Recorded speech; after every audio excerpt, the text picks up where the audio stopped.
एक संख्या में 10% वृद्धि करने के बाद इसमें 10% कमी कर दी जाती है तो इससे वह संख्या क्या है। इस सवाल में क्योंकि एक संख्या दे रखी है उसमें पहले 10% की वृद्धि यानी बढ़ा दिया गया 10%, फिर 10% घटा दिया गया, तो बाद में हमसे पूछा कि वह संख्या पे क्या प्रभाव पड़ा, यानी संख्या क्या क्या बन गई, वो क्या कम हुई, ज्यादा हुई या सेम रही।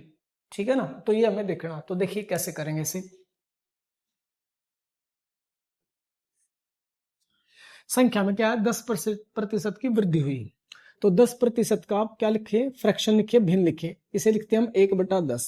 ठीक है, यानी संख्या पहले कितनी थी, ये ओरिजिनल होता है नीचे हमेशा, यानी शुरुआत में संख्या 10 थी, तो उसमें वृद्धि की तो यानी उसमें 1 बढ़ा दिया तो संख्या कितनी होगी, 11 होगी।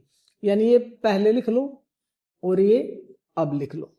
ठीक है, ये कब हुआ, जब हमने 10% की वृद्धि करी, यानी संख्या 10 थी तो 10 से क्या होगी, वो 11 होगी। अगली यहाँ पे क्या था, उसके बाद इसमें 10% की कमी कर दी, यानी 10% का फिर से भिन्न लिखोगे तो 1/10 ही बनेगा।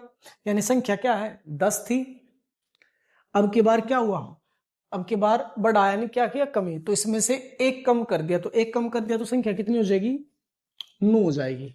तो अब फाइनल में देखना है संख्या पे क्या प्रभाव पड़ा, तो यहाँ पे इनकी गुणा करेंगे तो ये हो गया 100।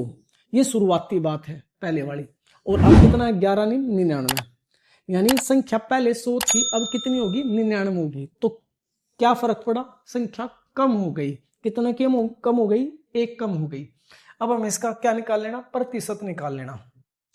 प्रतिशत निकालने के लिए क्या करते हैं हम, जो कमी है उसे लिखते हैं बटे में, किस पे कमी हुई, 100 पे, और प्रतिशत लगाने खातिर क्या करते हैं, गुणा 100। तो क्या होगा, 1% की कमी हो जाएगी संख्या में। ठीक है,